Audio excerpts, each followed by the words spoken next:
Baby discovers pregnant German shepherd stuck in mud. What he did next shocked everyone. She was in beneath a layer of cold, wet earth, her belly swollen with unborn lives, her body trembling with exhaustion. No one knew how long the pregnant German shepherd had been trapped in that muddy pit behind the cornfield. The rain had turned the ground to sludge, and her cries were muffled beneath the wind. She had almost given up until a small voice broke the silence. A baby, barely 2 years old, waddling to the backyard in his yellow boots, chasing butterflies and babbling to himself, stopped when he heard her whimper. His wide eyes locked onto hers. And in that moment, something unbelievable happened. What that tiny child did next left everyone, his mother, the neighbors, even the rescue team, absolutely stunned. Before we begin, make sure to subscribe to the channel, like this video, and turn on notifications. It helps us bring you more emotional and inspiring stories just like this one. It was one of those quiet afternoons that small towns were known for, where the only sounds were the soft rustling of trees, birds chirping, and the occasional bark echoing from distant farms. In the modest backyard of a white cottage nestled at the edge of rural Indiana, 2-year-old Noah tottered along in his bright yellow rain boots. One hand gripped a soggy teddy bear, and the other trailed behind him in the tall grass. His mother, Emily, was nearby, folding laundry on the porch and keeping a watchful eye. She had always called Noah her little wanderer. He was endlessly curious, fascinated by ants, flowers, and anything that moved. But today, something else pulled at his attention. As Noah wandered toward the edge of the property, near a field that had recently flooded, he paused. His round blue eyes narrowed. There was again a soft sound, almost like a whisper. Noah tilted his head, listening. Another whimper, barely audible but filled with pain. He blinked, then took slow, clumsy steps toward the noise, the teddy bear dragging behind him. Behind the cornfield, the ground dipped into a shallow trench, now filled with thick brown mud from the recent storm. Near the edge of that trench, half submerged and barely moving, was a dog. Her fur, once likely golden and beautiful, was now matted with wet dirt. Her eyes, wide and glassy, locked onto the small figure approaching. She didn't bark. She didn't growl. She just whimpered. The German shepherd was pregnant. Her belly was swollen, heavy and trembling. She had likely been searching for a place to give birth when she slipped. Or perhaps someone had left her there. Either way, she was stuck, the mud sucking her deeper every time she moved. Noah squatted near the edge of the trench. He dropped his teddy bear and crawled closer on all fours, tiny fingers grasping at the grass for balance. His little mouth parted in wonder, not fear. He reached out and gently touched the dog's nose. She let out a weak cry, but didn't move. Emily folded the last towel and looked up, her heart instantly leaping into her throat. "Noah," she called, seeing only an empty backyard. She stood quickly, scanning left and right. Her breath caught when she saw his boots disappearing behind the tall stalks. "Noah!" she shouted, running toward the field, panic rising with each step. Meanwhile, Noah did what no one would have expected. He stood, looked down at the dog, then turned and waddled back toward the house, only to trip over his own boots and land in the grass with a soft thud. The shepherd whimpered again. Noah pushed himself up, face smeared with dirt, and started calling, not with words, but with loud toddler cries. That was when Emily spotted him. She raced over, scooping him up in her arms. "Baby, what are you doing back here? You scared me." But then she heard it too. The sound, the cry. She turned her head sharply and gasped. Just past the ditch, she saw the dog, barely visible, almost buried. Her breath left her body in a single shocked exhale. "Oh my God!" She set Noah down and rushed to the edge, kneeling in the wet grass. The mud was deep, almost chest-high on the dog. Her eyes were wide with terror, her body shaking. She was not only trapped, she was in labor. Emily's hands trembled as she pulled out her phone and dialed 911, her voice shaking. "Yes, I need help. There's a pregnant dog stuck in the mud behind my house. She's going into labor.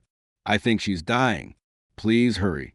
She looked back at Noah, who stood quietly. "Mom, watching." "You found her," she whispered. The little boy smiled, proud. He didn't know he had just saved a life. Or maybe more than one. Emily wrapped her arm around her son and whispered again, this time to herself. "Please hold on, girl. Help is coming." The rain had stopped, but the wind picked up as Emily paced back and forth near the edge of the muddy ditch. Her fingers clenched and unclenched around the phone she had just used to call 911. The dispatcher had promised someone would arrive as soon as possible, but every second felt like an hour. The German shepherd's eyes blinked slowly, her chest rising and falling in short, shallow breaths. Her belly contracted again. Emily recognized it now. She was going into labor. "Oh, no, no, no, not yet," she whispered. Noah, who had crouched quietly beside her again, leaned toward the dog and placed his small hand back on her snout. The shepherd didn't flinch. "If anything," Emily said aloud, mostly to herself, her eyes softened at the baby's touch. "She trusts him." Emily looked at her son, then back at the dog. "You saved her, didn't you?" Noah giggled and pointed to Shepherd. "Puppy!" Emily nodded, swallowing the lump in her throat. "Yeah, baby, a very brave puppy." But as she knelt down to examine the trench, her heart dropped again. The mud was rising. It wasn't just from the dog moving. It was a result of the old irrigation channel beneath the field filling slowly with runoff from the recent storm. The shepherd had fallen into a sinkhole, and now it was slowly turning into a trap. Emily's eyes darted to the road. Still no sirens. Still no help. She stood and ran back toward the house, scooping Noah into her arms on the way. She sat him on the porch and grabbed an old wool blanket from the laundry basket. "Stay here, sweetie. Mommy's going to help the puppy." She sprinted back to the trench and laid the blanket near the edge. Then she crawled forward inch by inch until she could reach the shepherd's front legs. "I've got you, girl," she said softly. "I'm not leaving you." But the mud was thick. It clung to the dog like cement. Emily tried pulling gently, but the shepherd yelped in pain and her body tensed. "I'm sorry. I'm so sorry," Emily whispered. "I know it hurts. I just hang on." Suddenly, she heard the sound she'd been waiting for. Sirens. They were faint, but approaching. She stood up and waved her arms wildly toward the road, shouting at the top of her lungs. A fire truck screeched to a halt near the end of the driveway. Within seconds, 2 firefighters in yellow gear came running toward her. "She's here," Emily shouted. "She's pregnant and stuck. I think she's in labor." The 2 men moved fast. One carried a rope and a heavy-duty tarp. The other a medical bag. "She's in bad shape," one of them said, crouching beside the dog. "We need to get her out now." Noah, watching from the porch, began to cry softly as he saw them moving quickly and loudly around the dog. Emily scooped him up again and held him close, whispering into his ear, "They're helping her, baby. They're going to save her." But deep down, she wasn't sure. The shepherd was slipping.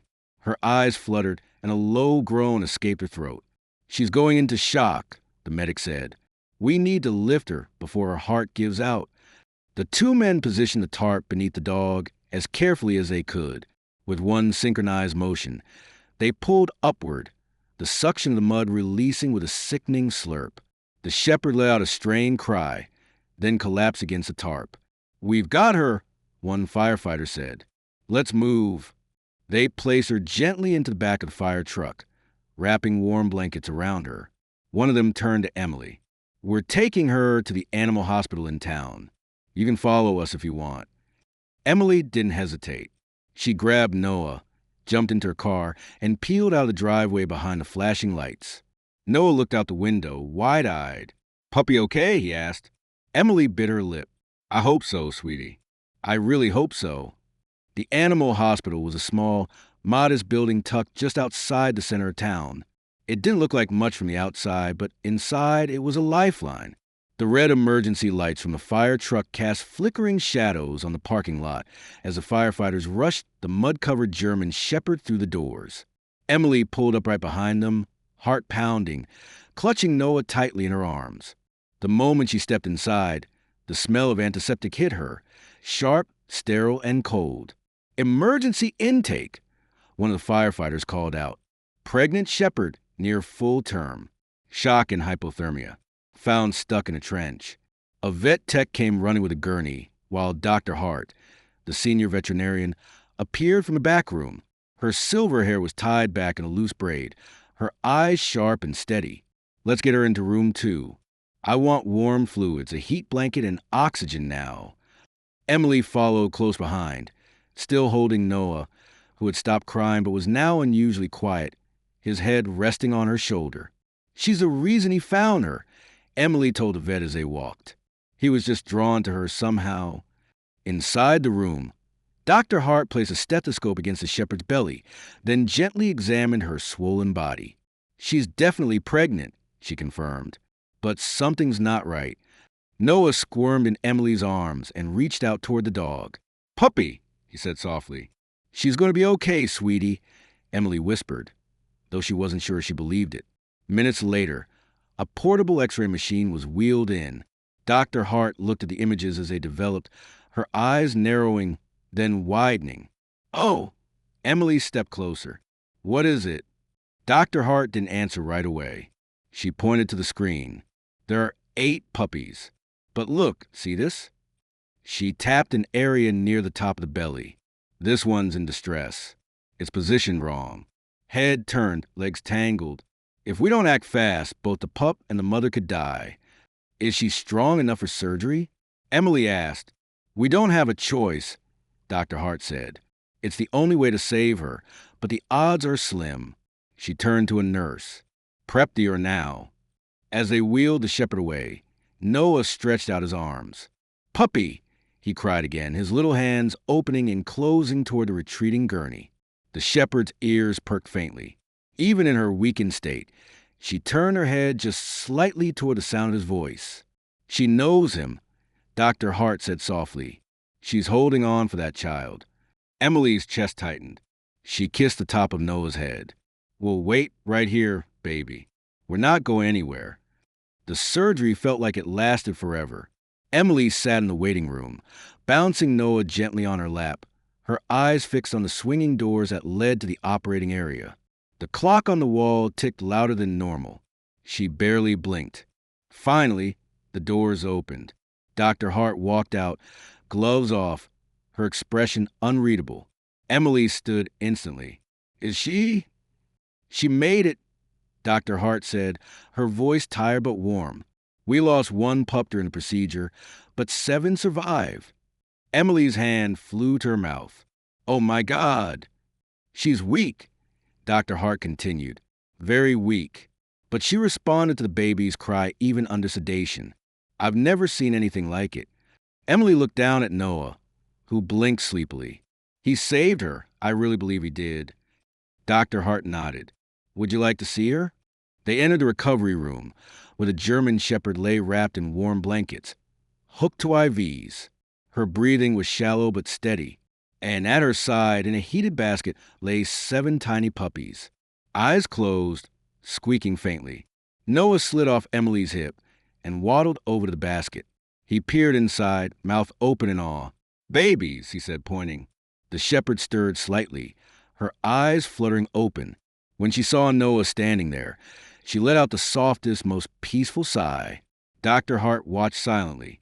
She was going to need a name. Emily smiled. How about Grace? The shepherd blinked once slowly, as if she understood. Morning sunlight poured through the windows of the animal hospital, soft and golden, warming the sterile walls of the recovery room where Grace lay resting beside her newborn pups. Her eyes were half open, and her ears twitched at the sound of Noah's babbling voice nearby. Noah sat on the floor with a toy car in one hand and a bottle in the other. Emily had returned early with a fresh set of clothes, breakfast, and blankets. She hadn't been able to sleep much. Her mind was still reeling from everything that had happened. She looked over at the recovering shepherd. Grace, you really are a miracle, aren't you? She whispered. The door creaked open. Dr. Hart stepped in, holding a clipboard, but her usual calm expression had been replaced by a slight frown. There's someone here asking about the dog, she said quietly. Emily stood. Who? A man says his name is Rick Sanders. Claims Grace used to be his dog. Emily froze. Grace let out a low, weary growl from her corner. Just a rumble, but loud enough to raise attention in the room. I don't understand, Emily said. She doesn't seem to recognize his name. Dr. Hart nodded. That's what I thought too, but he's insistent. Emily crossed her arms. Is he safe? He's not aggressive, Dr. Hart said, but he's impatient. Says he lost her months ago. Wants her back. Emily turned to Grace. She didn't seem to want him. Grace's eyes locked on hers. The shepherd was alert now, her body tense, tail stiff. She curled protectively around the basket of puppies. Emily bit her lip. Let me talk to him. Dr. Hart led her into the waiting area. Rick Sanders stood near the front desk. He was tall, wiry, and dressed in a worn denim jacket, boots caked in dried mud. His face looked tired, maybe from years of hard work, or maybe something else. He turned as she entered. You're the one who found her? He asked. Emily nodded cautiously. That's my dog, he said firmly. Her name's not Grace. It's Daisy. Emily frowned. And where has Daisy been all this time? Rick shifted uncomfortably. Ran off about 6 months ago. I live out near the edge of town. We got some land, a couple sheds. She got spooked during a storm. Took off. I looked everywhere. Emily studied his face. His eyes didn't seem cruel, but there was something guarded there. Something not quite right. She was trapped in a trench, Emily said. Pregnant, barely alive. Rick sighed. Yeah, didn't even know she was pregnant. Guess she found trouble out there. Emily hesitated. She growled when we mentioned your name. Rick gave a short laugh. She's probably just scared. She was always a little high-strung. That didn't sit right with her. I want to be clear, she said. That dog risked her life, and she connected with my son in a way I've never seen before. If you mistreated her, laid a hand on her. Rick snapped. Then he lowered his voice, looking around. Look, I don't want trouble. I just want her back. Before Emily could respond, Grace's bark echoed sharply from a hallway. It wasn't weak. It was strong, protective. Dr. Hart returned, frowning. She won't let the tech near the pups if that man's in the building, she said. Emily turned to Rick. Maybe that should tell you something. Rick looked flustered. So what? You're keeping her now? I'm saying I don't think she's safe with you. And the law agrees, especially if there's no proof of ownership, no chip, no records. Rick stepped closer, eyes narrowing. You don't know anything about me. No, Emily said, but I know a scared animal when I see one. Rick glared at her for a long moment. Then, muttering something under his breath, he turned and stormed out the front door. Emily exhaled hard. She looked at Dr. Hart. Can he do anything? We'll report it. Dr. Hart said, without papers or a license. He has no claim. Back in the room, Grace had relaxed again. Her breathing slowed. Noah reached up and gently patted her side. Emily smiled through the tension still knotting her chest. She chose us, she whispered. Night had settled over the small town like a blanket of silence, interrupted only by the sough of street lamps and the occasional bark in the distance. Inside the quiet animal hospital, Grace lay curled protectively around her puppies. Their tiny bodies wriggled against her as they nursed, and her eyes flicked toward the door with every sound. Emily stayed in the chair beside her, Noah asleep in her lap, his thumbs still tucked between his lips. Dr. Hart had offered them a cot in the back room, but Emily refused to leave. Something in her gut told her things weren't over. She was right. At exactly 11:07 p.m., the glass front door rattled once, then again harder. Emily jolted awake. Grace sat up instantly, a deep growl rumbling in her chest. Then came the sound of metal scratching metal. Someone was trying to force the lock. Emily stood, clutching Noah to her chest, heart pounding. She stepped quickly toward the hallway and pressed the emergency button near the desk, alerting Dr. Hart and the police line connected to the clinic's alarm system. She turned and saw Grace already on her feet, wobbly but determined, standing over her pups, ears pointed, teeth slightly bared. The door gave way with a loud crack, the lock popping from the frame. Rick Sanders stepped inside, but he wasn't alone. Behind him was a second man, larger, with a shaved head and leather gloves. He carried a duffel bag and wore a hoodie pulled over his face. Emily stepped between them and the hallway. You need to leave right now. The police are on their way. Rick scoffed. Don't make this harder than it has to be. I came for what's mine. That dog doesn't belong to you, Emily snapped. She doesn't want you. She made that clear. The larger man spoke. Let's just grab the dog and go. Grace barked, loud, feral, and full of rage. The kind of bark that came from a den that had survived too much to ever be afraid again. Rick flinched, clearly not expecting such a reaction. The bigger man moved toward the room. Emily took a step back. Don't, she warned. She'll protect those puppies. But it was too late. The man shoved past her, trying to swing open the door to recovery room. Before he even touched the handle, Grace launched forward. Despite her stitches, despite her pain, she leapt, slamming into the man's leg with such force he stumbled backward and hit the floor hard. She stood over him, snarling, her front paws planted against his chest. Emily rushed to the phone behind the desk, dialing 911 manually just in case the silent alarm hadn't gone through. Two men just broke in. They're trying to take a recovering dog. Yes, she just attacked one of them. I need help now. Rick backed up slowly, hands raised. I didn't tell him to hurt anyone. I just wanted the dog. She's not your dog, Emily shouted. Suddenly, red and blue lights flashed outside. The sirens wailed, cutting through the stillness. Rick ran for the back door just as two police officers burst to the front, guns drawn. Get on the ground. Grace growled again but froze when Emily stepped in and gently placed her hand on the shepherd's side. It's okay, Emily whispered. You did good, girl. You did real good. The man on the floor groaned, pinned by an officer. Rick was caught in the alley 2 minutes later, screaming about ownership and stolen property. The officers didn't listen. Dr. Hart arrived in her nightgown, looking stunned. What happened? Emily shook her head, her voice trembling. They came for her, but she fought back. She turned to Grace, who had limped back to her pups, now licking their tiny ears and tails. She's not just a mother, Emily whispered. She's a warrior. The next morning, sunlight streamed to the windows of the animal hospital, casting soft beams over the polished tile floors. Everything looked peaceful again, but Emily knew the peace was fragile. Grace lay beside her basket of puppies, her breathing slow and calm. Her stitches had been checked and rewrapped. Dr. Hart said the attack hadn't torn them, but she would need rest, warmth, and time. Noah sat cross-legged on a blanket nearby, a sippy cup in one hand and a stuffed bear in the other.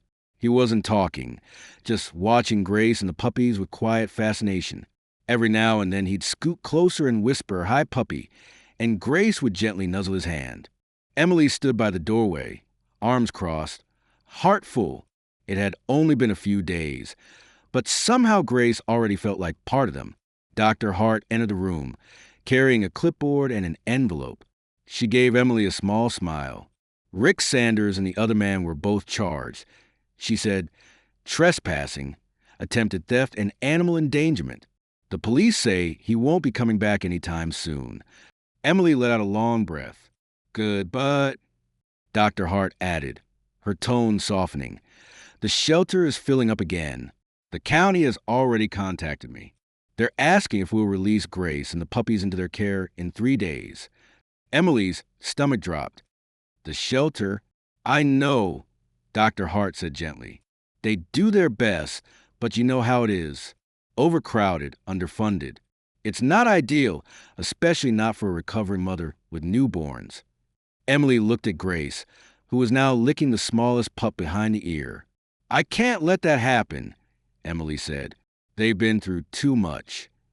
Dr. Hart nodded. Then we need to act quickly. Emily hesitated.